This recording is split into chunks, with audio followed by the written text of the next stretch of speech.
The 3-year-old's scream echoed through the marble hallway as another nanny fled in tears, but Amara Williams didn't flinch.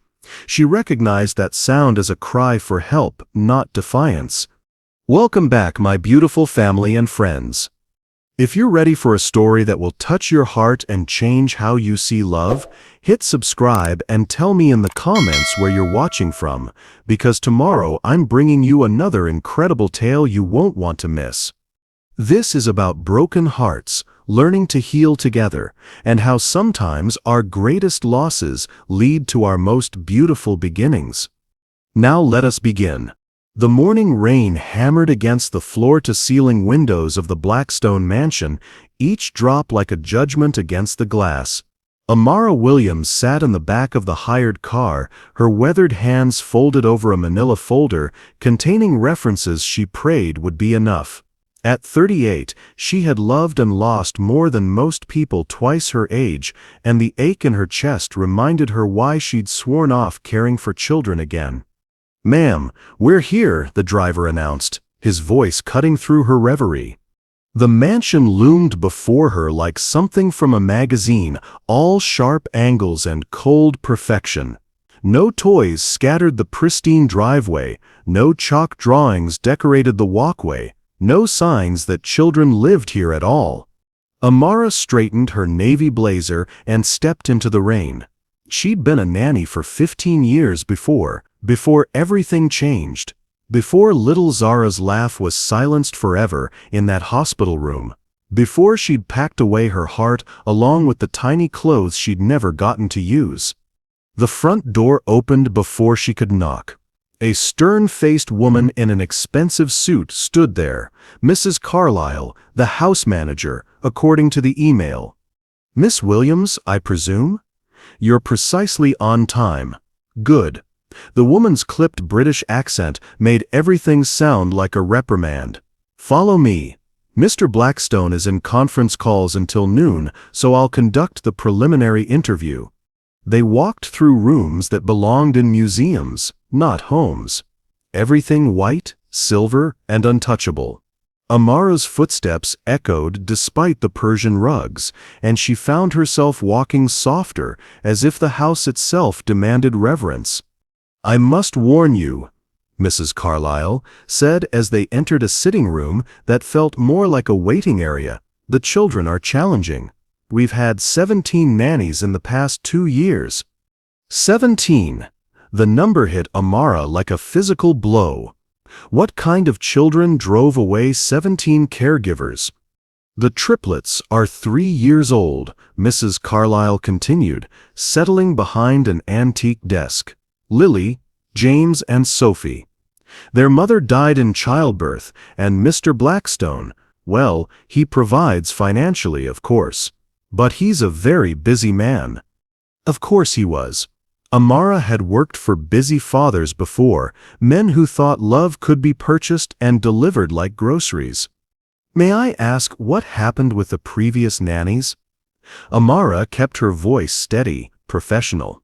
Mrs. Carlyle's expression tightened.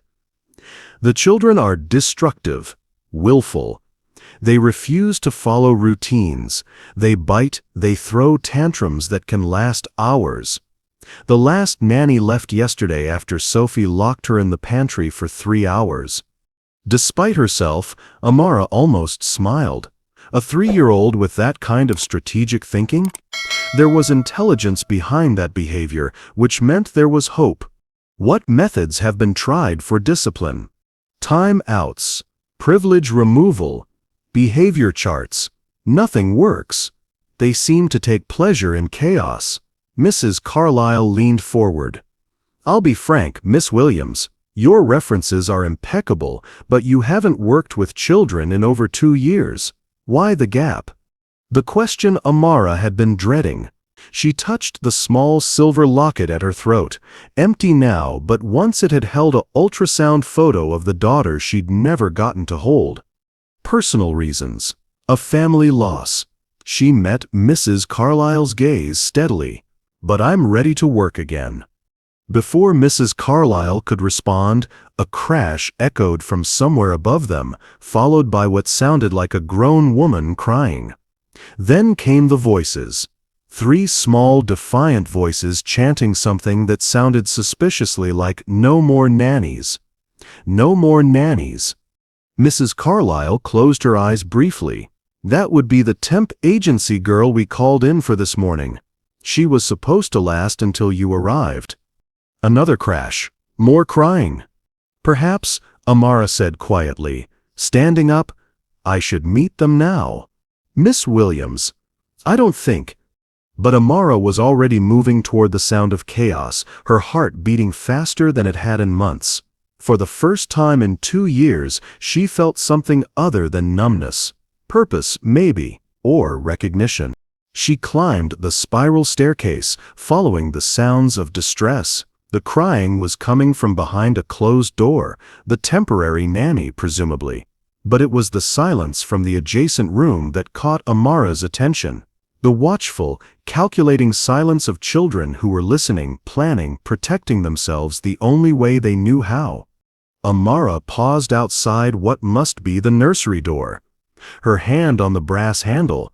Through the wood she could hear whispered voices. "Is she gone yet?" "I think so. They always leave." "Good. We don't need anybody." 3 small voices, trying so hard to sound tough, but Amara heard what others had missed, the tremor of hope they were desperately trying to suppress, the fear that maybe, just maybe, they did need somebody, and that terrifying possibility that this somebody might leave too. She'd heard that same tremor in her own voice for months after losing Zara, the desperate pretense that you didn't need what you'd lost, couldn't survive wanting it again. Amara took a breath and knocked gently on the door. "Hello, my name is Amara. I'd like to meet you." Silence. Then, barely audible, "Are you the new nanny?" "I might be, if you'll have me." More silence. Then the sound of small feet approaching the door, whispering consultations, and finally, the click of a lock turning. The door opened just wide enough for 3 pairs of eyes to peer out at her, one green, one blue, one brown, all of them guarded and far too old for 3-year-old faces. What do you think makes the difference between someone who runs from difficult children and someone who stays to help them heal? Share your thoughts below. I'd love to hear about a time when someone saw past your tough exterior to the hurt underneath. The 3 children stood in the doorway like tiny sentinels, their eyes studying Amara with the wariness of survivors. She could see the remnants of their latest campaign, overturned furniture, scattered toys that looked more like weapons than playthings, and finger paint streaked across expensive wallpaper in what appeared to be a deliberate act of rebellion. "You're different," said the little girl with green eyes. Lily, Amara guessed. Her dark curls were matted, her princess dress torn and stained. "You're not white." "Lily," hissed one of the boys, elbowing her. "It's okay," Amara said softly, crouching down to their eye level. "You're right. I'm not. Is that a problem for you?" The children exchanged glances, some silent communication passing between them. Finally, the boy with blue eyes, James, stepped forward slightly. "The other nannies said we were problems. Are you gonna say that too?" Amara's heart clenched at the matter-of-fact way he said it, as if he'd already accepted this label as truth. She looked past them into their playroom, seeing beyond the chaos to the careful construction of it. The overturned chairs formed a fort. The scattered books were actually arranged in a circle. The finger paint on the walls, when she looked closer, spelled out words "Mama" in shaky letters, painted over and over again. "May I come in?" she asked. They hesitated, then stepped back as one unit. Amara entered their sanctuary slowly, taking in every detail. In the corner, she spotted something that made her breath catch, a small shrine of sorts, with 3 identical frames holding the same photograph, a beautiful woman with kind eyes, clearly their mother. "She's pretty," Amara said simply, approaching the photographs. "That's our mama," whispered the third child, Sophie, with brown eyes that seemed to hold depths of sadness. "She went to heaven when we were born." "It's our fault," James added, matter-of-factly. "That's why Daddy doesn't like us very much." The casual way he said it, this devastating truth delivered in a 3-year-old's matter-of-fact tone, nearly broke Amara's composure. She knelt beside their little shrine, her own loss echoing in her chest. "Oh, sweetheart," she said, her voice thick with emotion she couldn't hide. "It's not your fault, not even a little bit." "Yes, it is," Lily insisted, but her voice wavered. "If we hadn't been born, Mama would still be here. Daddy would be happy. The nannies wouldn't run away." Amara closed her eyes for a moment, seeing her own face in a hospital mirror 2 years ago, hearing the same words in her own voice. "If I hadn't wanted a baby so much, if I hadn't tried so hard, maybe she'd still be alive." When she opened her eyes, all 3 children were watching her intently, as if they recognized something familiar in her expression. "Can I tell you a secret?" Amara whispered. They nodded, moving closer despite themselves. "I had a little girl once. Her name was Zara. She was going to be born, but," Amara's voice caught, "sometimes heaven needs angels more than we need them here. But that doesn't mean it was anybody's fault. Not mine, and not yours." Sophie's bottom lip began to tremble. "Did you love her, even though she went to heaven?" "More than all the stars in the sky," Amara said, touching her locket. "And I know your mama loves you the same way. Love doesn't stop just because someone goes to heaven." "But Daddy," James started. "Your daddy is hurting too," Amara said gently. "Sometimes grown-ups don't know how to show love when their hearts are broken, but that doesn't mean the love isn't there." Lily took a step closer, her small hand reaching out tentatively. "Are you gonna leave too, when we're bad?" Amara looked at these 3 small souls who'd been carrying the weight of the world on their tiny shoulders, who'd been told they were problems, who'd learned to push people away before they could be abandoned again. She saw herself in their defensive stance, their need to test whether love was real or just another temporary comfort. "What if I promised that even if you're bad, really, really bad, I won't leave unless you tell me to?" "You can't promise that," Sophie said, but hope crept into her voice. "Nobody stays." "Want to bet?" Amara smiled, reaching into her purse. She pulled out a small silver chain, one that matched her locket, and fastened it around her wrist. "This belonged to my Zara. As long as I'm wearing this, you'll know I'm not going anywhere." The children stared at the bracelet, then at her face, searching for the lie they'd learned to expect from adults. "Even if we paint on the walls?" James asked. "Even then. Even if we hide your stuff?" Lily added. "Even then." "Even if we bite," Sophie whispered, and Amara saw the shame in her eyes, the knowledge that she'd hurt people and hated herself for it. "Especially then," Amara said firmly, "because when people bite, it usually means they're scared or hurting, and I'm very good with scared, hurting little ones." For a moment, the room held its breath. Then, as if some invisible dam had burst, Sophie began to cry, not the angry manipulative tears Amara had expected, but the deep, soul-wrenching sobs of a child who'd been holding back an ocean of grief. Without hesitation, Amara opened her arms.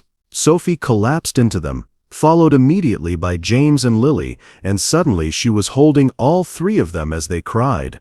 Really cried, perhaps for the first time since their mother died. "We miss her so much," Lily sobbed against Amara's shoulder. "We just want someone to stay," James whispered. "We'll be good, we promise," Sophie hiccuped. "Please don't leave us." Amara held them tighter, her own tears falling freely now. "I'm not going anywhere, babies. I'm not going anywhere." And in that moment, surrounded by the wreckage of their defenses and the beauty of their broken hearts opening up, Amara felt something she thought she'd lost forever. the fierce protective love of a mother's heart expanding to hold 3 more souls. The sound of footsteps in the hallway made them all freeze. Mrs. Carlyle's voice drifted through the door. "Miss Williams, is everything all right? We heard crying." Amara looked down at the 3 children still clinging to her, their faces streaked with tears, but somehow lighter than they'd been minutes before. "Everything's perfect," she called back, and meant it. The sound of expensive shoes clicking against marble announced the arrival of someone important. Amara felt the children tense in her arms as a deep, commanding voice echoed through the hallway. "Mrs. Carlyle, what's the meaning of this commotion? I have a board meeting in 20 minutes. Mr. Blackstone, sir, the new nanny candidate, is with the children." There was some emotional disturbance. The footsteps stopped directly outside the door. Amara gently extracted herself from the children's embrace, smoothing their hair and wiping their faces with a tenderness that made them lean into her touch rather than pull away. "Remember what I promised," she whispered to them, touching her silver bracelet. The door opened without a knock, and Amara found herself face to face with Gabriel Blackstone. He was younger than she'd expected, maybe 35, with the kind of sharp, austere handsomeness that graced magazine covers. His charcoal suit was perfectly tailored, his dark hair impeccably styled, but his eyes held the same guarded pain she'd just seen in his children.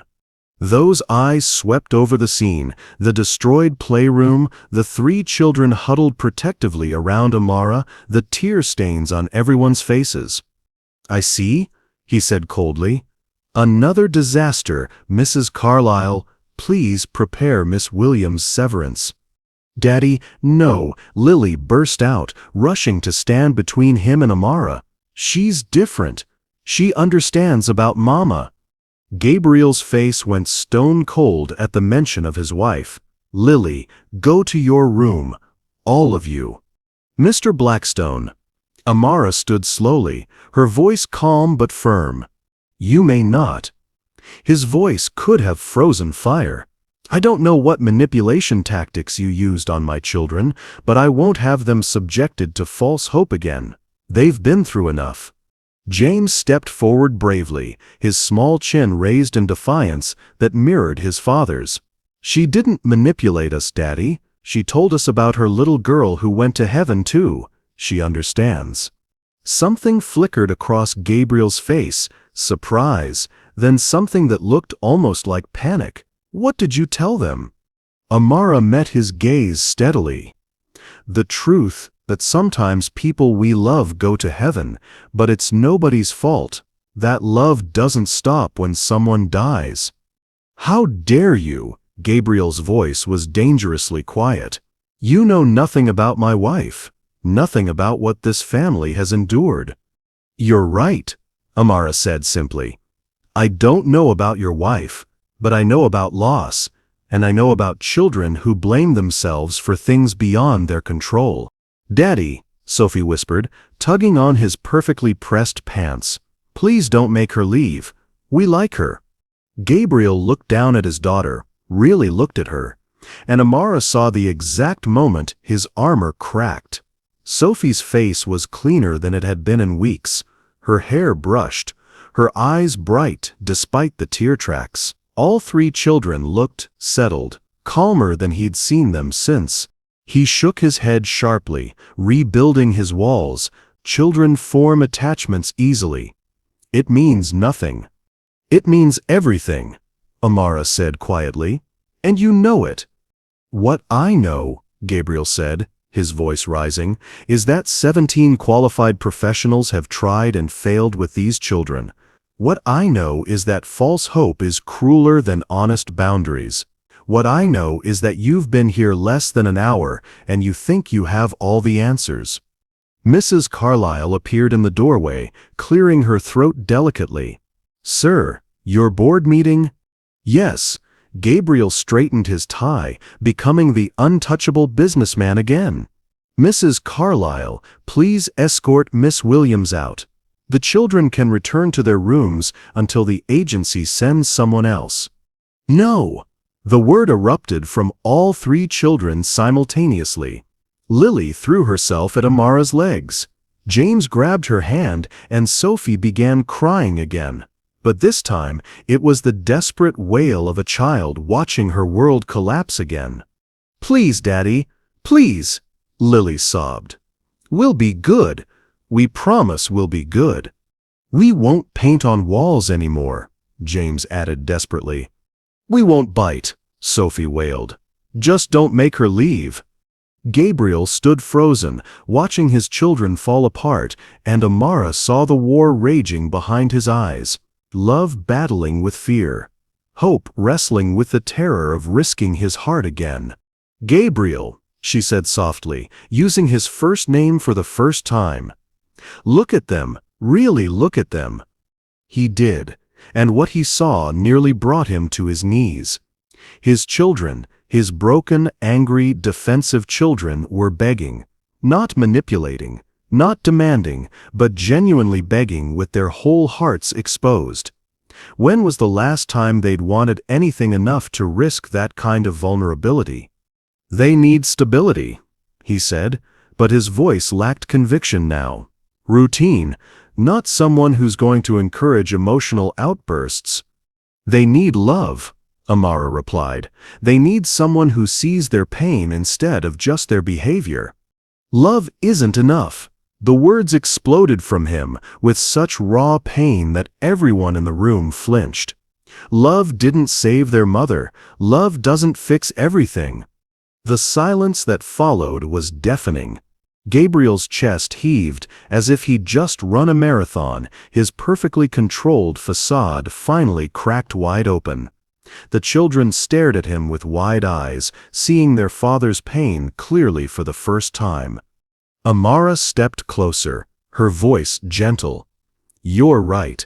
Love doesn't fix everything, but it heals everything, eventually, and these babies need to heal. So do you," she added so quietly, only he could hear. Gabriel's hands trembled as he loosened his tie. For a moment, Amara thought he might break completely, might finally let himself grieve properly. But then Mrs. Carlyle cleared her throat again. "Sir, the board is waiting." The spell broke. Gabriel's mask slammed back into place, more impenetrable than before. "1 week," he said abruptly. "Trial period. If there's a single incident, a single broken rule, you're gone immediately. No second chances." The children erupted in cheers, but Amara saw the challenge in Gabriel's eyes. He was setting her up to fail, giving her just enough rope to hang herself with. He wanted his children to see that even this woman who seemed different would eventually prove that love was temporary, that hope was dangerous. "1 week," she agreed, "but I have conditions too." His eyebrows rose. "You're hardly in a position to make demands." "No interference from you. No undermining my authority with the children. And when not if they test me, you let me handle it my way. And if your way fails spectacularly?" Amara looked down at the three little faces beaming up at her, then back at their father's skeptical expression. "Then I'll leave on my own, but it won't come to that." Gabriel studied her for a long moment, then nodded curtly. "Mrs. Carlyle will show you to your quarters. Dinner's at 6. The children are expected to be clean, quiet, and properly behaved." He turned to leave, then paused. "Miss Williams, they've broken the last 4 nannies in less than 3 days. Don't get too comfortable." After he left, Amara knelt down to the children's level again. They were practically vibrating with excitement and residual anxiety. "He doesn't think we can be good," James said sadly. "He thinks you're going to leave too," Lily added. "Well," Amara said, standing and taking their hands, "I guess we'll just have to prove him wrong, won't we?" But as she looked around the destroyed playroom and thought about Gabriel's barely contained grief, she wondered if she'd just promised something impossible. 1 week to reach 3 traumatized children and their equally damaged father. She touched her silver bracelet and sent up a prayer to Zara. "Help me know what to do, baby girl. Help me help them." Have you ever had someone challenge you to prove your love or commitment? What made you stay and fight for that relationship when others might have walked away? Share your story. Sometimes the most beautiful connections come from the hardest fights. The storm that had been threatening all morning finally unleashed its fury just as Amara finished unpacking her sparse belongings in the staff quarters. Thunder rattled the mansion's windows, and rain lashed against the glass with violent intensity. She was folding her last sweater when Mrs. Carlyle appeared in her doorway, looking unusually flustered. "Miss Williams, we have a situation. The power's gone out in the main house, and the backup generator only covers essential systems.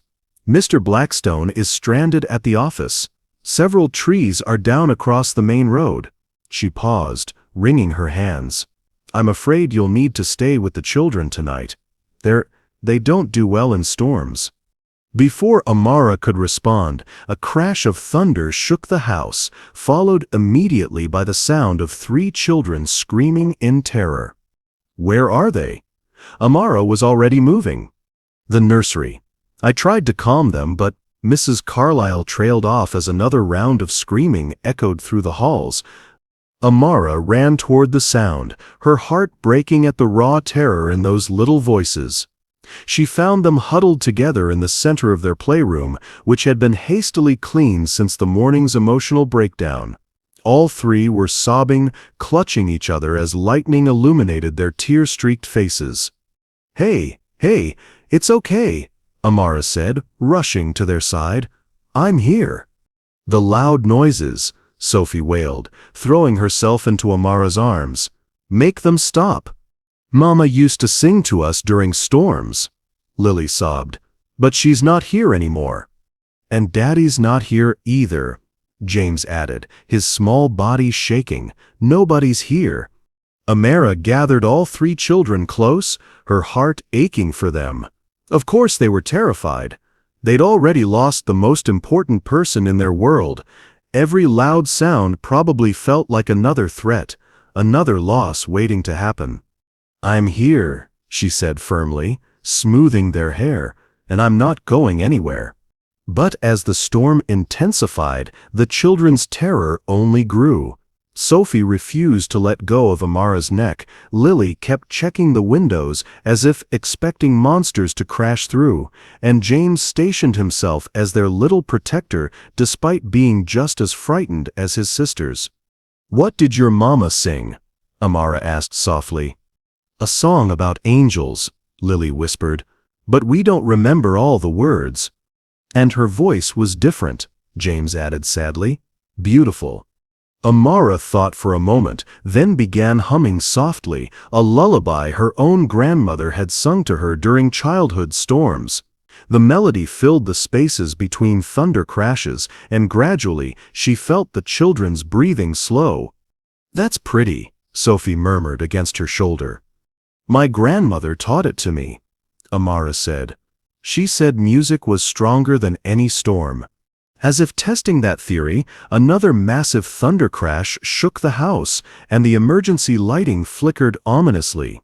All 3 children tensed again, but this time they looked to Amara instead of dissolving into panic. "What if the roof breaks?" Lily asked. "What if the windows explode?" James added. "What if we get lost in the dark?" Sophie whispered. Amara stood carefully, still holding Sophie, and took the other 2 by the hand. "Then we stick together. Want to know a secret about storms?" They nodded eagerly. "They're just the sky having big feelings. Thunder is the sky crying really loud, and lightning is the sky trying to light up the darkness. Just like sometimes you cry really loud when you're scared, and sometimes you want all the lights on." "The sky has feelings?" James asked wonderingly. "Everything has feelings," Amara said. "Even houses. This house has probably seen lots of storms, and it's still standing strong, keeping us safe." Another lightning flash illuminated the playroom, and this time, instead of screaming, Lily pointed at the window. "Look, the sky is trying to see us." "Should we wave back?" Amara suggested. To her amazement, all three children waved at the storm, giggling nervously. But their brief bravery crumbled when the lights went out completely, plunging them into near-total darkness. "I can't see anything," Sophie cried. "We're gonna get lost," James sobbed. "I want my daddy," Lily wailed. Amara felt around in the darkness until she found her phone, turning on its flashlight. "Nobody's getting lost. We're going to build the best storm fort this house has ever seen." "A fort?" Interest crept into James's voice. "The kind that keeps all the scary sounds out and all the safe feelings in," Amara confirmed. "But I need my best fort-building assistants." Despite their fear, the children couldn't resist the adventure. Working by phone light, they gathered every pillow, blanket, and stuffed animal in the room. Amara helped them drape sheets over chairs and secure the edges with heavy books, creating a cozy cave in the center of their playroom. "Now," she said, settling them all inside their makeshift shelter, "this is our storm sanctuary. Nothing scary can get in here." She kept her phone light dim, creating just enough glow to see each other's faces. The thunder still rumbled overhead, but muffled now by their blanket walls, it sounded less threatening. "Tell us about your little girl," Sophie said suddenly. "The one who went to heaven." Amara's breath caught. She'd shared her loss impulsively earlier, but now they wanted details. She touched her locket, feeling Zara's presence like a warm whisper. "Her name was Zara.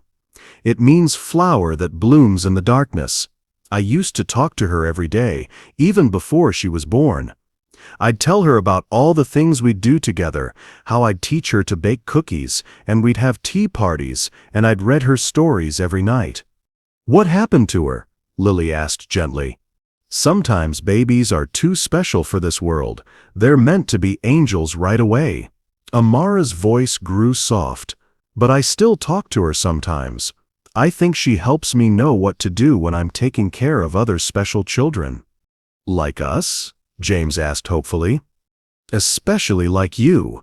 Thunder crashed again, but this time, instead of crying, Sophie nestled closer to Amara. "Maybe Zara and our mama are friends in heaven. Maybe they sent you to us," Lily added thoughtfully. "Maybe they're keeping us safe during the storm," James concluded. As if in response to his words, Amara's phone buzzed. A text from an unknown number.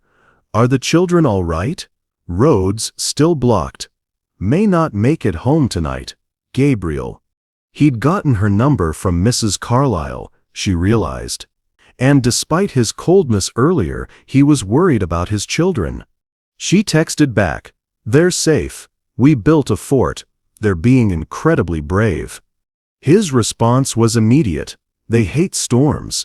Usually they cry for hours." "Not tonight," she typed. "Tonight they're telling me about their mama and asking about heaven." A long pause. Then, "Thank you." "Who are you texting?" Lily asked curiously. "Your daddy. He's worried about you." "He is?" James perked up. "Can we talk to him?" Amara hesitated, then dialed Gabriel's number. He answered on the first ring. "Amara? Are they?" "Daddy!" All three children shouted when she put the phone on speaker. The silence on the other end was profound. Then, in a voice thick with emotion, "Hey babies, are you okay?" "We built a fort," Sophie announced proudly. "And Amara sang to us." "We're not scared anymore," Lily added. "Well, maybe a little scared, but Amara says that's okay." "The storm is just the sky having big feelings," James explained seriously. "Like when we cry really loud." Another pause. When Gabriel spoke again, his voice was softer than Amara had heard it. That's very wise. I wish I could be there with you." "We wish you were here too, Daddy," Sophie said. "But Amara is taking good care of us." "I can hear that," he said quietly. "Listen to Amara, okay, and I'll be home as soon as I can." After they hung up, the children settled against Amara with the contentment of babies who finally felt secure. The storm continued to rage outside their little fort, but inside there was warmth and safety and something that felt remarkably like family. "Amara?" Lily whispered as her eyes grew heavy. "Yes, sweetheart." "Are you going to stay with us all night?"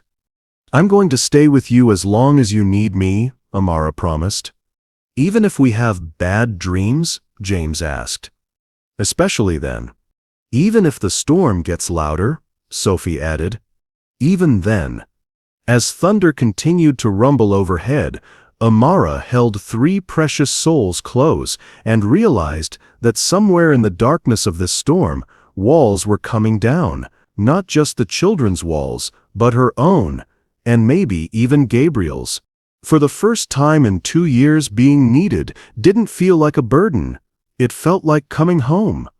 Dawn broke gray and subdued, the storm having finally exhausted itself during the early morning hours. Amara woke to find herself in the makeshift fort, 3 small bodies curled around her like sleeping kittens. Sometime during the night, they'd all migrated into one warm pile of blankets and trust. Sophie was draped across her lap, thumb in her mouth, a habit Amara suspected the previous nannies had tried to break. Lily had claimed her left arm as a pillow, and James was curled against her right side, his small hand clutching her silver bracelet. She was careful not to wake them as she checked her phone.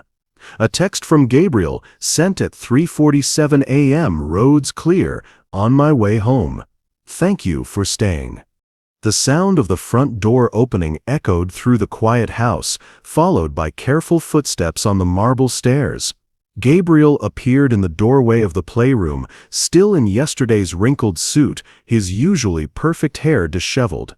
He stopped short at the sight of them all nestled together in the blanket fort. His expression was unreadable as he took in the scene, his children peaceful for the first time in months, completely trusting in this woman's care. Amara met his eyes over their sleeping heads, and something passed between them. Not quite trust, but perhaps the beginning of understanding. "How long have they been asleep?" he whispered. "About 3 hours," Amara replied softly. "The storm kept them up until nearly dawn, but they were so brave." Gabriel stepped closer, his gaze fixed on his children's faces. "They never sleep this peacefully. Usually after storms, they're up for days with nightmares. They might still have some, but they know they're not alone now." Something flickered across Gabriel's face at her words. He looked like he wanted to say something, but Sophie stirred in Amara's lap, mumbling in her sleep. "Mama, singing angels." Gabriel's entire body went rigid. Amara watched him struggle with emotions he'd clearly been suppressing for 3 years. "She used to sing to them," he said, his voice barely audible. "Elena. Every night during storms, whenever they were fussy, she said music was the universal language of love." It was the first time he'd spoken his wife's name in front of Amara, and she could see what it cost him. "Tell me about her," Amara said gently. Gabriel looked startled. "What?" "Your wife, Elena. The children need to hear their parents' love story. They need to know they came from something beautiful, not something tragic." "I can't." Gabriel started, then stopped. He looked at his sleeping children, then back at Amara. "Why? Why does it matter?" "Because right now, all they know is that their birth meant their mother's death. They need to know that their creation was an act of love, not loss." Gabriel was quiet for so long that Amara thought he wouldn't respond. Then, slowly, he sank into a chair near their fort, his hands clasped tightly in his lap. "She was a teacher," he began, his voice rough with disuse. "3rd grade. I met her at a charity fundraiser, some boring corporate function I had to attend. She was there representing her school, trying to get donations for their art program. A ghost of a smile crossed his face. She cornered me by the dessert table and gave me a 20-minute lecture about the importance of creativity in childhood development. Amara smiled. Sounds like she was passionate. Passionate doesn't begin to cover it. Elena felt everything completely: joy, anger, love, sadness. She said life was too short to feel things halfway. His voice grew tender. She wanted children so badly. We tried for 2 years before we conceived. When we found out it was triplets, he trailed off, lost in memory. She was terrified and ecstatic at the same time. Spent months preparing, reading every book, planning every detail. She painted murals on their nursery walls, angels and flowers, and little animals. She said she wanted their first home to be full of beauty. Lily stirred against Amara's arm, and Gabriel's attention focused on his daughter's sleeping face. The pregnancy was difficult from the start. High risk, bed rest, constant monitoring. But Elena, she glowed. Even when she was scared, even when the doctors warned us about complications, she said the babies were worth everything. Amara's heart ached for him. What happened? Gabriel's hands clenched. Preeclampsia. It came on suddenly in the last month. The doctors said we had to deliver immediately or we'd lose all of them. Elena knew the risks. She knew. His voice broke. She made me promise that if something went wrong, I'd choose the babies. Oh, Gabriel! I held her hand while they performed the C-section. She was conscious, talking to me, telling me the names she'd chosen. Lily for the flowers she loved, James for my father, Sophie because it meant wisdom, and she hoped one of them would be wise enough to be happy. Tears were flowing freely down his face now.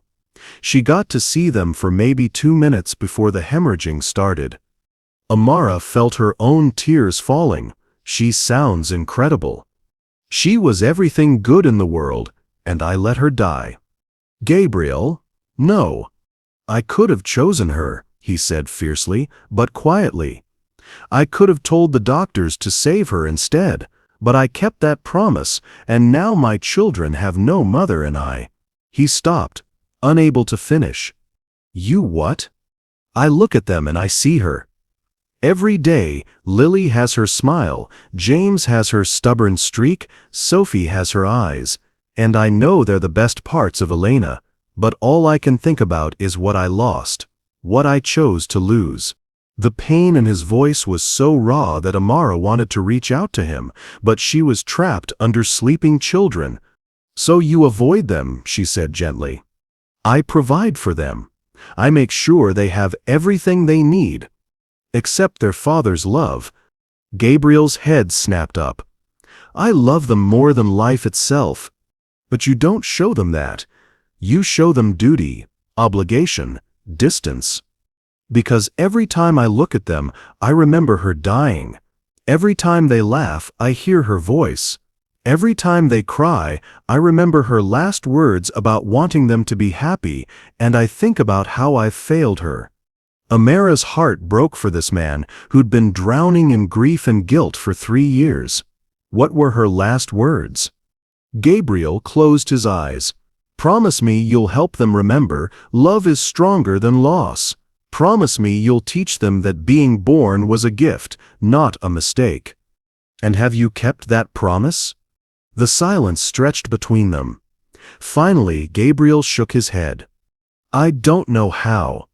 I tried at first, but every time I held them, all I could think about was Elena not being there to hold them too. It felt like betraying her memory to be happy when she couldn't be. Gabriel, Amara said softly. What if loving them isn't betraying her memory? What if it's honoring it? Before he could respond, James stirred awake, blinking sleepily.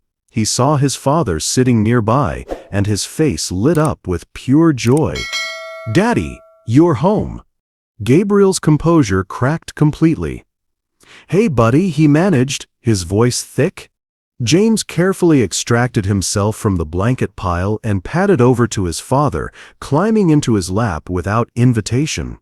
Gabriel's arms came around his son automatically, and Amara saw the exact moment 3 years of suppressed love crashed through his walls. "I missed you during the storm," James said simply, nestling against his father's chest. "But Amara took good care of us. She told us about the sky having big feelings, just like us." Gabriel met Amara's eyes over his son's head, and she saw something different there now. Not trust, not yet, but maybe the beginning of hope. "Did she now?" Gabriel said, his voice wondering. "Daddy," James said seriously, looking up at his father, "do you have big feelings too?" Gabriel's breath caught.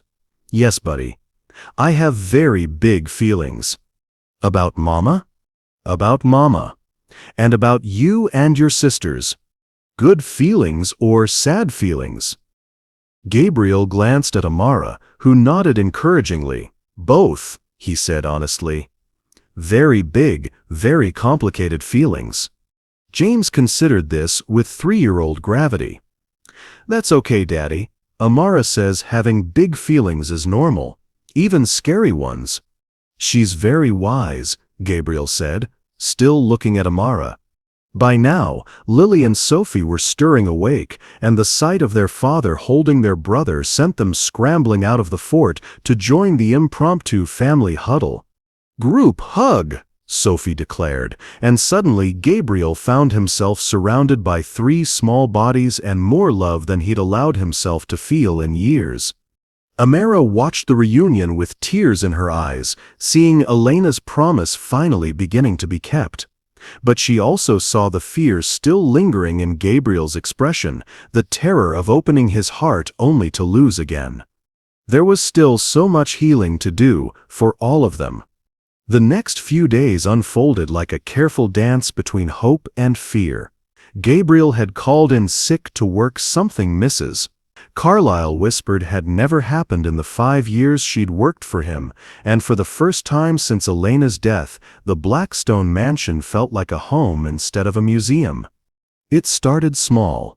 Gabriel joining them for breakfast instead of disappearing to his office with coffee and newspapers. The children's shocked delight when he actually sat at the table with them, listening to their chatter about dreams and plans for the day. Amara, watching from the kitchen doorway as he awkwardly tried to cut Sophie's pancakes, clearly out of practice but determined to try. "Not like that, Daddy," Sophie giggled, her small hands covering his. "Amara showed us. You make little squares, like windows." "Windows." Gabriel looked helplessly at Amara. "So the syrup has places to hide," Lily explained seriously. "Like a syrup house." Gabriel's laugh was rusty from disuse but genuine. "A syrup house. Of course." Amara felt her heart clench at the sound. When was the last time this man had laughed with his children? By afternoon, Gabriel had shed his suit jacket and tie, another unprecedented event according to Mrs. Carlyle's shocked expression. He sat cross-legged on the playroom floor, looking completely out of place among the toys and chaos, but trying. "Tell us about Mama's garden," Lily demanded, settling herself in his lap with the confidence of a child who'd been starved for this kind of attention. Gabriel tensed slightly. "Her garden?" "Before we were born," James clarified, building an elaborate tower with blocks nearby. "Mrs. Carlyle said she had the most beautiful garden ever." Gabriel glanced at Amara, who was braiding Sophie's hair. She nodded encouragingly. "She did," he said slowly. "Behind the house, where the pool is now, she had roses and jasmine and—" his voice grew stronger as the memories surfaced. "Sunflowers, huge ones that grew taller than me. She said they were practice for watching things grow." "Practice for us?" Sophie asked, pausing in her quiet play with dolls.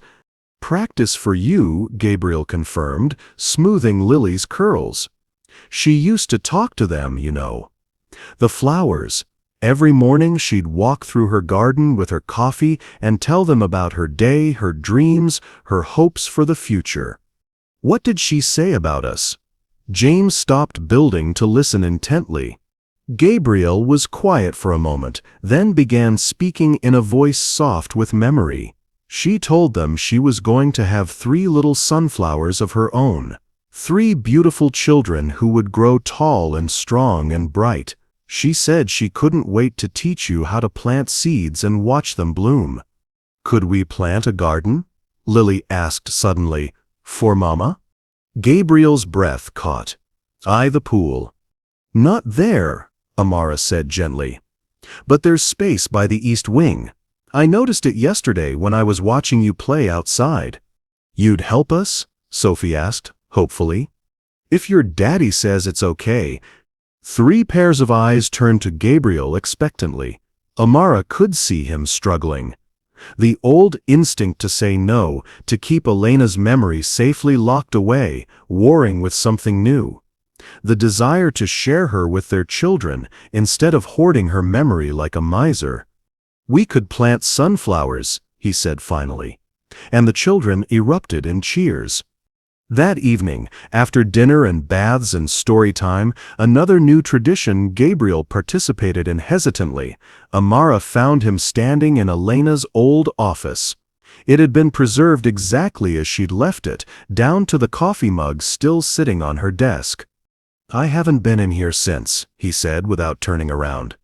Since she died, Amara finished gently. Mrs. Carlyle wanted to pack everything away. Said it wasn't healthy to keep it like a shrine. But I wasn't ready. Amara looked around the room, taking in the photographs of Gabriel and Elena, the children's artwork from Elena's classroom, the gardening books stacked on shelves. It's beautiful. She was an artist. She was everything. Gabriel picked up the coffee mug, turning it in his hands. I used to imagine I could still smell her perfume in here. Jasmine and vanilla. What changed? Why now? Gabriel set the mug down carefully. Watching you with them today, seeing how natural it is for you, I realized I've been so afraid of failing them the way I failed her that I wasn't even trying. Gabriel, you didn't fail Elena. I let her die. You honored her choice. There's a difference. He turned to face her, and Amara was struck by how young he looked without his armor of expensive suits and cold distance. They're so much like her. Did you know Sophie hums when she's concentrating, just like Elena did? And Lily gets this little wrinkle between her eyebrows when she's thinking hard. James has her laugh. Those are gifts, Amara said softly, not punishments. I know that now. Watching you with them, seeing how you help them process their feelings instead of pushing them away, I've been doing everything wrong. You've been surviving. There's no wrong way to survive. Gabriel moved to Elena's desk, opening the top drawer. He pulled out a leather journal, its pages worn from use. She kept a pregnancy diary, he said. Every day she wrote to them, about her hopes, her fears, her dreams for their future. He held it out to Amara. I think they should have this when they're older. But maybe we could read some of it together? Help them understand how wanted they were? Amara accepted the journal with reverent hands. Are you sure? Elena made me promise to help them remember that love is stronger than loss. I think this is how I start keeping that promise. Later that night, after the children were asleep, Gabriel knocked softly on Amara's door. She found him standing in the hallway, in pajamas and a robe, the most casual she'd ever seen him, holding 2 cups of tea. Chamomile, he said, offering her one. Elena's favorite, I thought, if you're not too tired. Maybe we could look at some of those journal entries? They settled in the living room. The journal opened between them on the coffee table. Gabriel's hands shook slightly as he turned to a random page. May 15th, he read aloud. The babies kicked so much today during my lesson that I had to sit down twice. I think they're going to be dancers, or maybe soccer players. Gabriel felt them move for the first time last night and actually cried. He tries to hide how scared he is, but I see it. I'm scared too, but I'm also so grateful. 3 little miracles growing inside me. I can't wait to hold them, to sing to them, to watch Gabriel discover what an amazing father he's going to be. Gabriel's voice broke on the last sentence. She had so much faith in me. She still does, Amara said gently. Love like that doesn't die, Gabriel. It just changes form. He turned another page. June 2nd. Gabriel set up the cribs today. All 3 of them, in a perfect row by the window, so the babies can see the garden when they wake up. He spent an hour just standing there, staring at them, and when I asked what he was thinking, he said he was trying to imagine what it would feel like to love someone more than he loves me. I told him he'd find out soon enough, and that there's always more love when you need it. Hearts aren't like bank accounts, they expand to hold what matters. Amara felt tears on her cheeks. She understood love. She was love, Gabriel corrected. And I've been so busy grieving what I lost that I forgot what she left behind. They read in comfortable silence for a while, sharing Elena's hopes and dreams for children she'd never get to raise. With each entry, Amara watched Gabriel's shoulders relax, his breathing even out, his grip on grief loosen just a little. "Thank you," he said finally, closing the journal, "for helping me remember that they're not reminders of loss, they're proof that love survives everything." "They need you to remember that," Amara said. "And so do you." Gabriel looked at her with an expression she couldn't quite read. "I don't know how to do this. Be a father. Be present. I've forgotten how." "You learn as you go, just like every other parent." "Will you help me? I mean, beyond the trial week. Will you stay and help me figure out how to be what they need?" The question hung between them, loaded with possibility and risk. Amara thought about her own journey, about Zara, about the way these 3 little souls had cracked open her carefully guarded heart. "Yes," she said simply. "As long as you need me." Something shifted in Gabriel's expression, relief, gratitude, and something deeper that neither of them was quite ready to name. "Elena would have liked you," he said softly. "She always said the best people were the ones who understood that love is a choice you make every day, not just a feeling that happens to you. I think I would have liked her too." As Gabriel gathered the cups and journal, preparing to say goodnight, he paused at the doorway. "Amara, what you said to the children about big feelings being normal, do you really believe that?" "I do. Even when those feelings include being grateful that someone died so you could find your way to something you didn't know you needed." The question was so quietly vulnerable that Amara's heart ached for him, especially then. Gabriel nodded, understanding passing between them. "Good night, Amara." "Good night, Gabriel." As his footsteps faded down the hallway, Amara touched her silver bracelet and whispered to Zara, "I think you and Elena have been planning this all along, haven't you, baby girl?"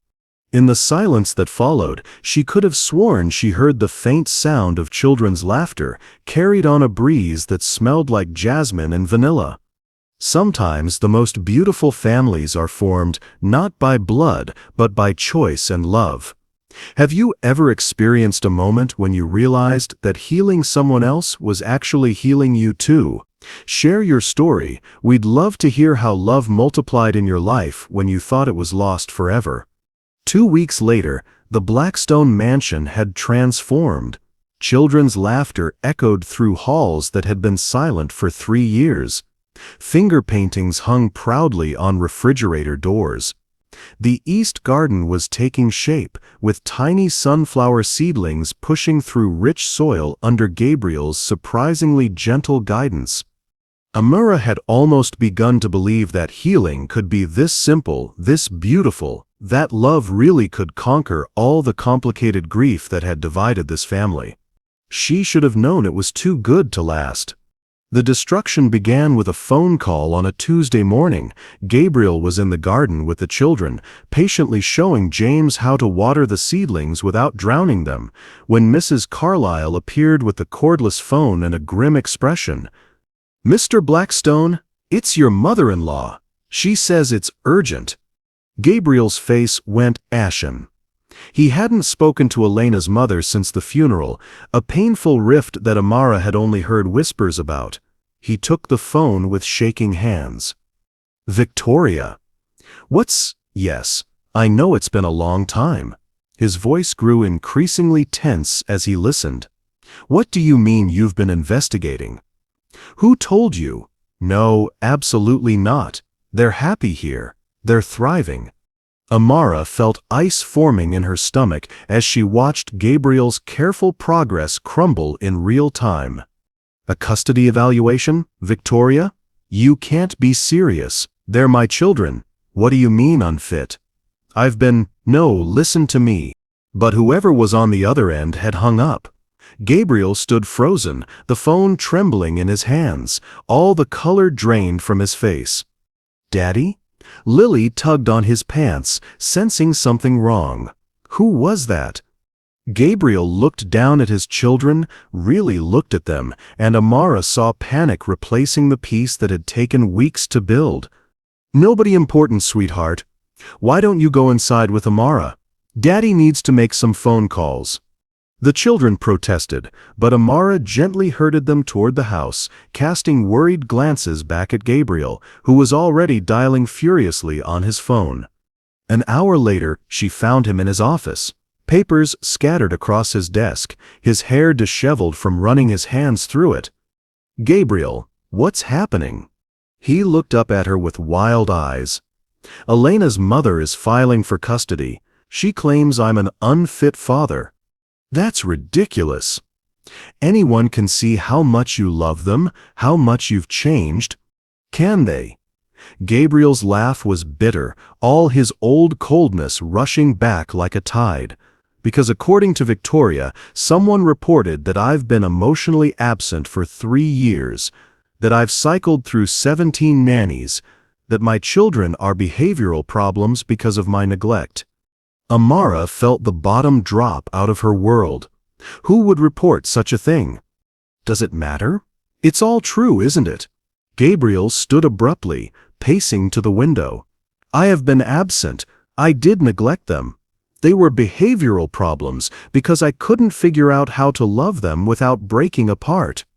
But that's changed. You've changed. We've all changed."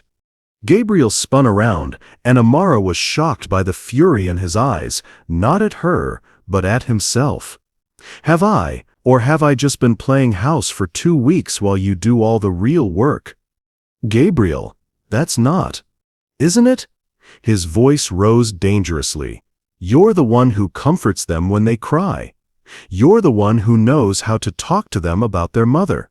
You're the one who turned 3 broken children into functioning human beings.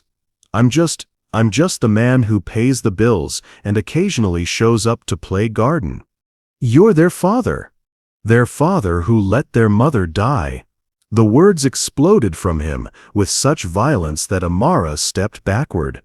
Their father who couldn't look at them for 3 years without falling apart. Their father who needed a stranger to teach him how to love his own children. From the doorway came a small, broken voice. "Daddy?" They both turned to see Sophie standing in the entrance. Her favorite stuffed elephant clutched to her chest, tears streaming down her face. Behind her stood James and Lily, equally devastated by what they'd overheard. "You didn't want to look at us?" Sophie whispered. Gabriel's face crumpled. "Sophie, no, that's not.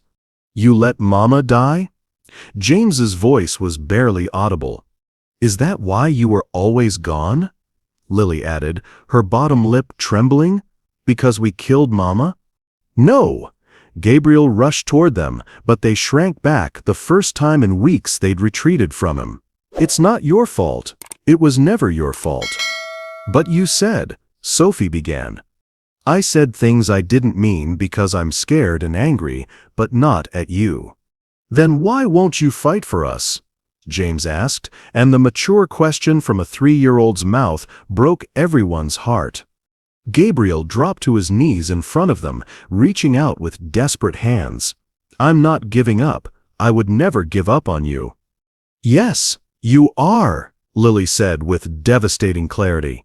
"You're doing it right now. You're getting scared and going away again, just like before." Amara watched the scene unfold with growing horror. In minutes, weeks of progress had been shattered. The children were retreating into themselves, Gabriel was spiraling back into self-loathing, and the family they'd so carefully built was crumbling. "I should pack," she said quietly. Gabriel's head snapped up. "What? This is about me, isn't it? The custody challenge. They're saying you're unfit because you need help raising your children. If I leave—" "No!" All 3 children screamed simultaneously. "You can't leave!" Sophie threw herself at Amara's legs. "You promised." "You said you wouldn't go away," James added, his small face fierce with betrayal. "The bracelet," Lily sobbed, pointing at Amara's wrist. "You're still wearing the bracelet." Amara looked down at the silver chain Gabriel had noticed her touching unconsciously throughout their conversation, the symbol of her promise to stay, no matter what. "Sometimes leaving is the right thing to do," she said gently, even as her heart shattered. "Sometimes love means making the hard choice." "Like Mama did?" Sophie asked through her tears. The question hung in the air like a blade. Gabriel made a sound, like he'd been physically struck. "Don't you dare," he said, his voice deadly quiet. "Don't you dare use Elena's sacrifice to justify abandoning us." "I'm not abandoning you. I'm trying to save your family." "You are our family," James shouted, and the declaration from this precious little boy nearly brought Amara to her knees. "We don't want to be saved if it means losing you," Lily added firmly. "We want to stay together." Gabriel stood slowly, his eyes never leaving Amara's face. "Is that what you want? To leave?" The question was loaded with 3 weeks of shared meals, bedtime stories, garden work, and stolen moments of understanding. It carried the weight of 2 broken hearts learning to beat in rhythm again. "What I want doesn't matter," Amara whispered. "It's the only thing that matters," Gabriel said fiercely. "Do you want to leave us?" Amara looked at this man who'd learned to laugh again. At these children who'd taught her that love multiplies instead of divides, at the family she'd never expected to find in her grief. "No," she admitted. "I don't want to leave. But Gabriel, if staying means you lose them—" "Then we fight," he said simply. "We fight together. You don't understand. A custody battle could destroy them. Lawyers, evaluations, having their private lives dissected—" "What destroys children," Gabriel interrupted, "is adults who give up on them, adults who choose fear over love, adults who run when things get difficult." He knelt down to gather his children close, his voice growing stronger with each word. "I made that mistake for 3 years. I chose fear over love, grief over hope, isolation over connection. I will not make that mistake again." He looked up at Amara, his eyes blazing with determination she'd never seen before.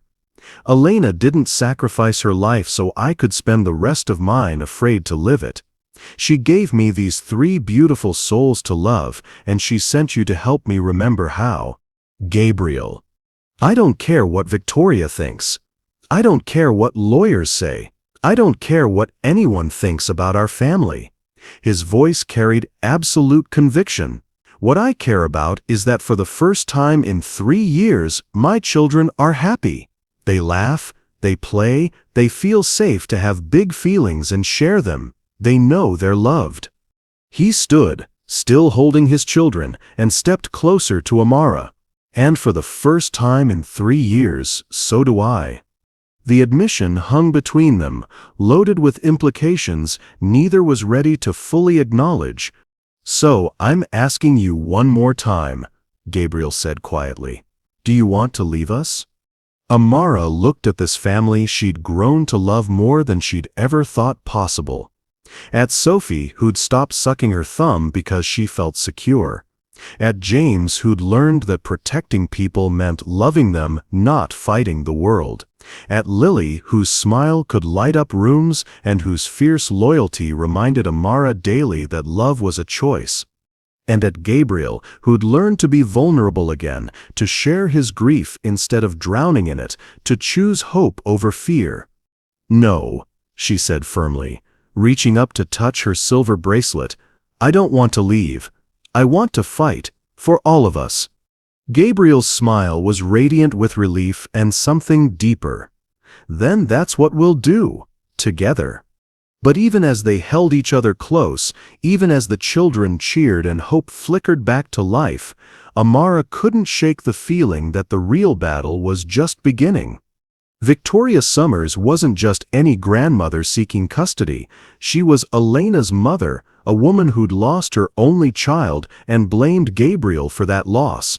She would fight dirty, and she would fight to win.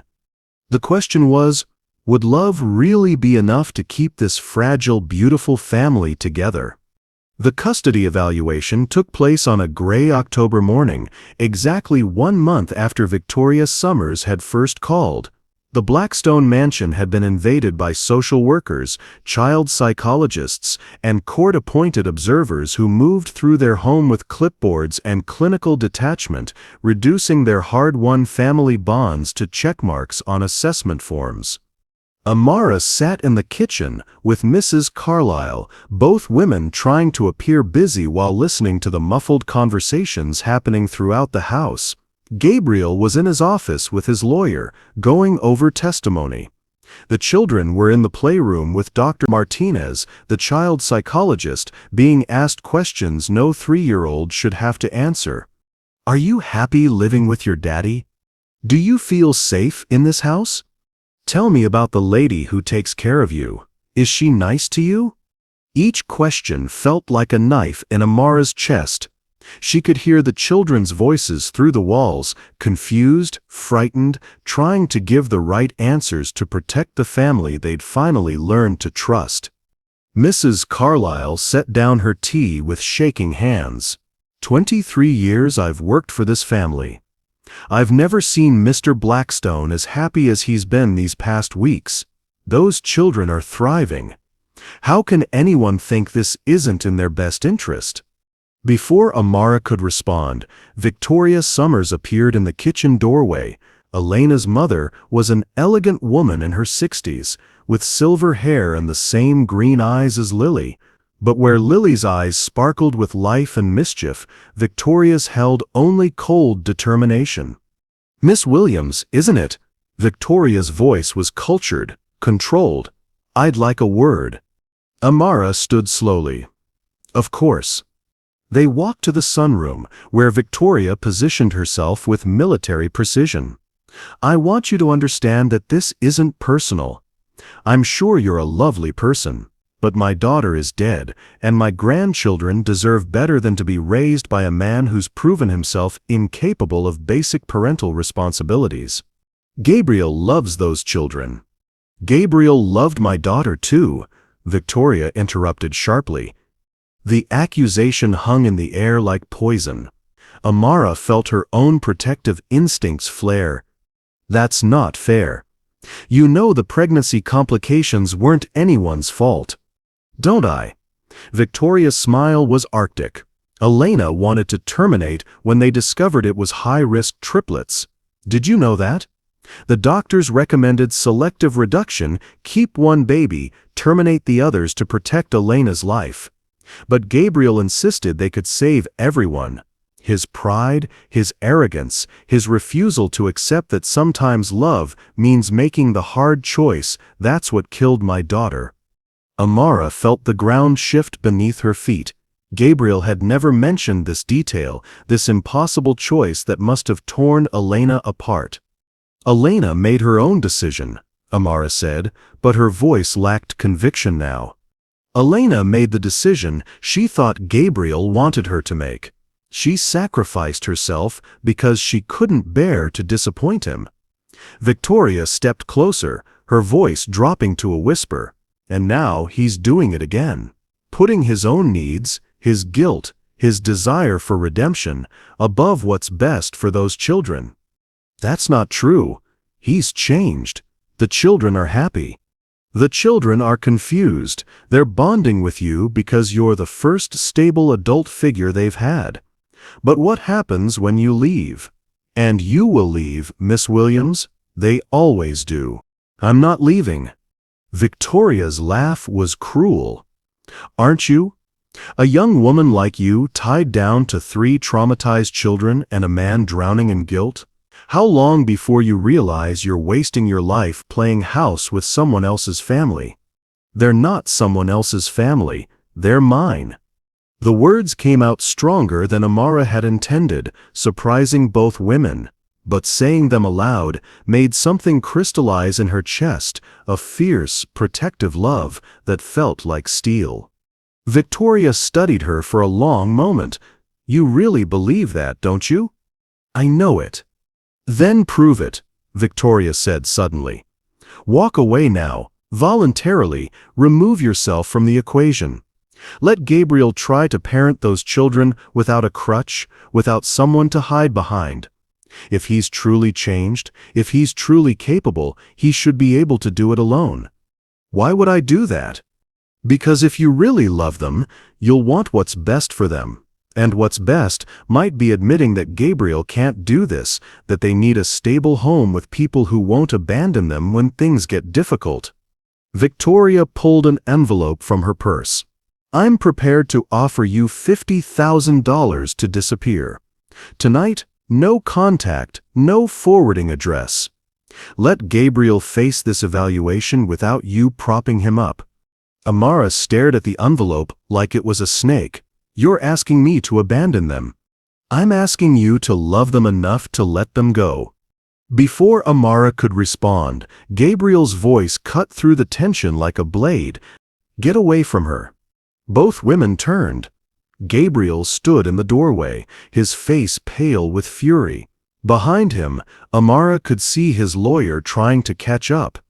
Gabriel, Victoria said smoothly, I was just having a conversation with Miss Williams about what's best for the children.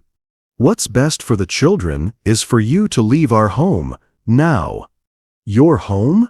Victoria's eyebrows rose. This is Elena's home. Bought with Elena's inheritance, decorated with Elena's taste, filled with Elena's dreams.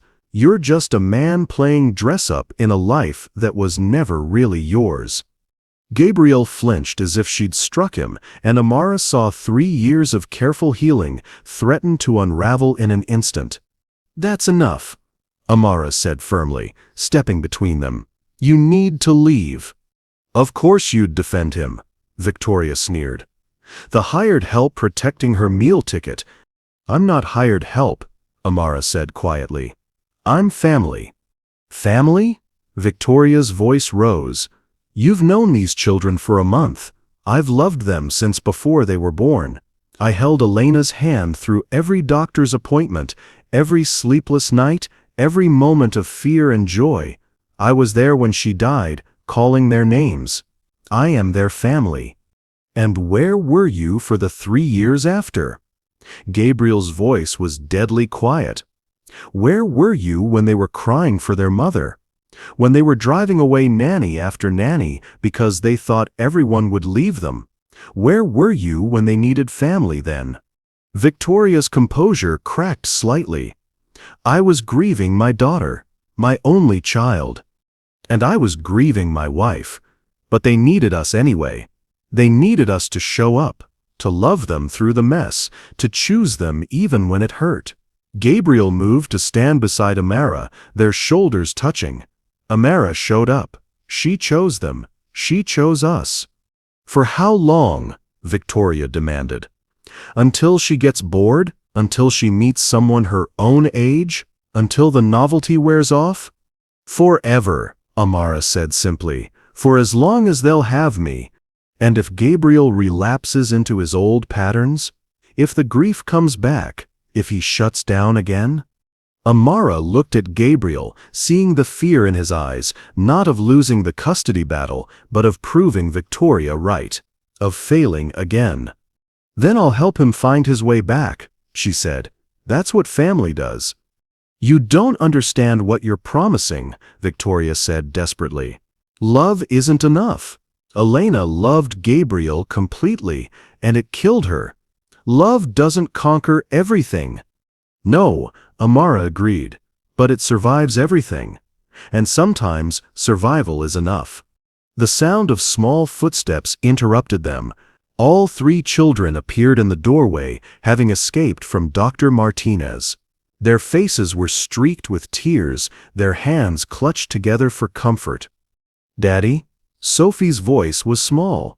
"Are they taking us away?" Gabriel dropped to his knees immediately, opening his arms.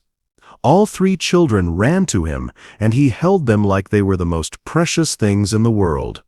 "No, baby girl, nobody's taking you anywhere." "The lady with the clipboard asked if we wanted to live with Grandma Victoria," James said, burying his face in Gabriel's shoulder.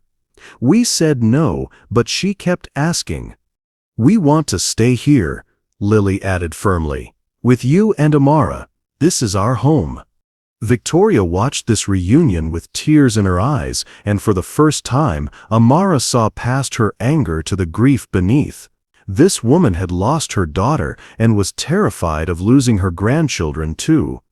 "Victoria," Amara said gently, "they don't have to choose between loving you and loving us. There's room for everyone in their lives." "Elena would want them to know their grandmother," Gabriel added, his voice thick with emotion. "She would want them to hear stories about her childhood, to understand where she came from.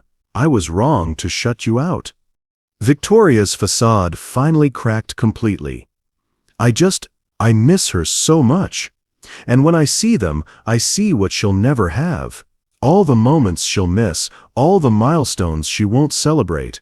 It feels like you get to have the life she should have had." "We're not replacing her," Gabriel said softly. "We're honoring her. Every day we tell them how much she wanted them, how much she loved them. Amara helps me share those memories instead of hiding from them. And we could share them with you too," Amara offered. "If you want, they should know their grandmother's love too." For a long moment, the room was silent, except for the children's quiet sniffles. Then Victoria slowly walked over to where Gabriel knelt with the children. "May I?" she asked quietly. Gabriel nodded, and Victoria knelt down too, gathering her grandchildren into her arms for the first time in 3 years. "I'm sorry," she whispered. "Grandma was scared and sad, and I forgot that you were scared and sad too." "We love you, Grandma," Lily said simply. "But we love Daddy and Amara too. Can't we love everyone?" Victoria looked up at Gabriel and Amara, tears streaming down her face. "Yes, sweetheart, we can love everyone." Later that evening, after Victoria had withdrawn her custody petition and the court officials had filed their reports recommending the children remain with Gabriel, the family sat together in the garden among Elena's sunflowers, now tall and bright, their faces turned toward the setting sun. "Daddy?" Sophie asked from her perch in Gabriel's lap. "Is Amara staying forever now?" Gabriel looked at Amara over the children's heads, and the question in his eyes was deeper than custody battles or legal proceedings. It was about choice, about commitment, about building something lasting from the ashes of loss. "That's up to Amara," he said softly. Amara looked at this family she'd helped heal, at these children who'd taught her that love multiplies, at this man who'd learned to choose hope over fear. She thought about Zara, about the family she'd dreamed of having, about the strange and beautiful way life sometimes gives you what you need in forms you never expected. "Yes," she said simply. "I'm staying forever." As the sun set behind Elena's sunflowers, as the children played among the garden they'd planted together, as Gabriel reached for her hand with fingers that no longer trembled with grief, Amara understood that some promises are meant to be kept not just with words, but with every choice you make afterward. Forever began now. 1 year later, the sound of children's laughter echoed through the Blackstone mansion on a crisp December morning, but it was different now, not the desperate attention-seeking noise of before, but the genuine joy of children who knew they were loved unconditionally. Amara stood in the kitchen, flour dusting her apron, as she helped 4-year-old Sophie measure ingredients for Christmas cookies. The little girl's tongue poked out in concentration, her small hands steady on the measuring cup, a far cry from the destructive, angry child who'd once locked nannies in pantries. "Like this, Amara?" Sophie asked, carefully leveling the flour. "Perfect, sweetheart. Your mama would be so proud of what a good baker you're becoming." Sophie beamed, and the mention of Elena no longer brought tears, just warm smiles and happy memories shared freely. Through the window, Amara could see Gabriel in the garden with James and Lily, all three bundled in winter coats, as they carefully wrapped burlap around Elena's sunflower stalks to protect them from frost. The garden had become their sacred space, where they tended not just plants but memories, keeping Elena's love alive through the flowers she dreamed of sharing with her children. The past year had been a journey of small victories and daily choices. Gabriel learning to braid Lily's hair after watching Amara do it dozens of times. James discovering that books could be as exciting as building blocks when read with voices and enthusiasm. Sophie finally sleeping through the night without nightmares, secure in the knowledge that morning would bring familiar faces and gentle hands. And Amara had learned that healing doesn't always look like getting back what you lost. Sometimes it looks like discovering that your heart is bigger than you ever imagined, capable of holding multiple loves without betraying any of them. "When will Grandma Victoria get here?" Sophie asked, stirring chocolate chips into the cookie dough. Around noon, Amara replied, smiling at how naturally Sophie included Victoria in their family now. The older woman visited monthly, sharing stories about Elena's childhood and slowly rebuilding bridges that grief had burned. It hadn't been easy. There were still awkward moments, careful conversations, old wounds that needed tending. But love, they'd all learned, was patient enough to work through complicated feelings. The front door opened with a burst of cold air and excited voices. "Amara, come see," Lily called, her cheeks pink with cold and excitement. The baby sunflowers made seeds. Amara wiped her hands on her apron and followed the children outside, where Gabriel stood grinning like a boy with his first science experiment. In his gloved hands was a large sunflower head, heavy with seeds. "Look at this," he said, his voice full of wonder. "Elena's flowers made new life. We can plant these in the spring and have a whole field of sunflowers." "A whole field?" James asked, eyes wide. "As many as we want," Gabriel confirmed. "They just keep growing, keep making new seeds, keep spreading." Amara felt tears prick her eyes at the metaphor she knew Gabriel was making. Elena's love, like her sunflowers, had created something that would continue to grow and spread, generation after generation. "Can we save some seeds for Grandma Victoria?" Lily asked. "She could plant them at her house, too." "Of course we can," Gabriel said, ruffling her hair. "That's a beautiful idea." As they headed back inside, Gabriel caught Amara's hand, pulling her back for a private moment among the winter garden. "Penny for your thoughts?" he asked softly. Amara looked at this man who'd learned to live again, whose grief had transformed from a prison into a bridge to deeper love. Over the past year, their relationship had evolved slowly, carefully, two people who'd loved and lost learning to trust again. They'd shared late-night conversations about their fears, quiet moments watching the children sleep, gradual touches that spoke of growing intimacy without pressure. "I was thinking about promises," she said. "The ones we make to people who can't hear them anymore." Gabriel nodded, understanding immediately.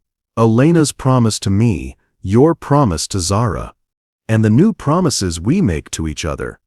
Gabriel stepped closer, his breath visible in the cold air.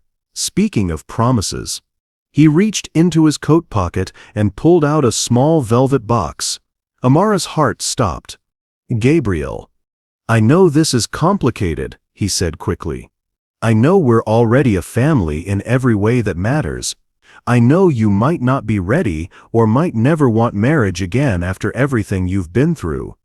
But I needed you to know that if you'll have me, have us. I want to spend the rest of my life choosing you every single day." He opened the box to reveal not a traditional diamond, but a stunning ring with 3 stones: emerald, sapphire, and topaz. Lily's green eyes, James's blue eyes, Sophie's brown eyes. "The children helped me pick it out," Gabriel said, his voice shaking slightly. "They said it should represent all of us together." Amara laughed through her tears. "They helped you propose?" "They insisted, said they wanted to make sure you knew this was from all of us, not just me." As if summoned by their conversation, 3 little faces appeared at the kitchen window, pressed against the glass with excitement. Sophie was jumping up and down, James was giving them thumbs up, and Lily was holding a sign that read "Marry US Please" in crayon letters. "How long have you been planning this?" Amara asked. "Since the day you chose to stay and fight with us instead of running away," Gabriel said simply. "Since the day you taught me that love doesn't run out when you give it away, it multiplies." Amara looked at the ring, at Gabriel's hopeful face, at the 3 children who'd already claimed her as their own, at the garden where Elena's sunflowers stood ready to bloom again in spring. She thought about the journey that had brought her here, through loss and grief, and the slow, patient work of learning to love again. "Yes," she said, slipping the ring onto her finger where it fit perfectly. "Yes to all of it.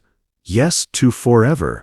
Gabriel's kiss was soft and warm and full of promise, witnessed by 3 cheering children and the memory of 2 women who'd loved them all enough to bring them together. That evening, as the extended family gathered around the dinner table, Gabriel and Amara, the 3 children, Victoria, and even Mrs. Carlyle, who'd become more family than staff, they shared stories and laughter and the comfortable chaos of people who'd chosen each other. "Tell us about when you and Mama first met," Lily requested, a tradition that had developed over the months. Gabriel smiled, his hand finding Amara's under the table. "Well, your mama was trying to convince me to donate money to her school's art program." As he told the familiar story, Amara watched the children's faces light up with joy. They no longer looked sad when they heard about Elena. Instead, they looked proud, knowing they came from such a great love story. "And what about when you met Amara?" James asked. "That," Gabriel said, looking at his fiancée with eyes full of gratitude, "is when I learned that some people come into your life not to replace what you've lost, but to help you understand that your heart was always big enough for more love than you imagined." "Like the sunflowers," Sophie said wisely. "They don't take away the old flowers, they just make more flowers." "Exactly like the sunflowers," Amara agreed. Later, after the children were tucked into bed with stories and kisses, after Victoria had hugged them all goodbye with promises to return for the new year, after Mrs. Carlyle had declared it the best Christmas Eve she'd ever experienced, Gabriel and Amara sat together in Elena's old office. The room had been transformed over the year into a family memory space. Photos of Elena, alongside new pictures of their blended family, artwork from the children displayed with the same pride Elena had shown her students' work, and in the center of it all, Elena's pregnancy journal, alongside a new book Amara had started stories of their life together, letters to Elena about how her children were growing, memories being made in honor of the love that had started it all. "Do you think she approves?" Amara asked, touching her new ring. Gabriel pulled her close, and she settled against his shoulder in the chair where Elena used to plan lessons and dream about the future. "I think she's been orchestrating this from the beginning," he said.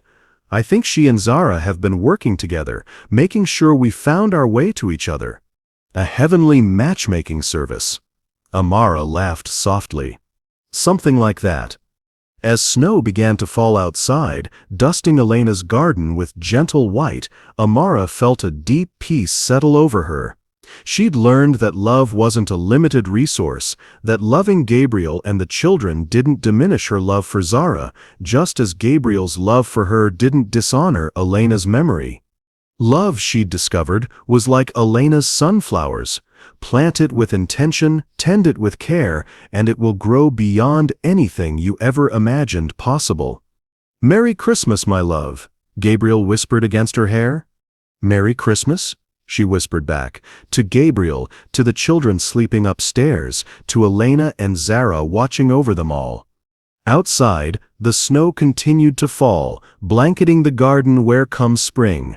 A whole field of sunflowers would rise toward the sun, proof that from the deepest losses can come the most beautiful beginnings, and that sometimes the best families are the ones you choose to build from love, loss, and the courage to hope again.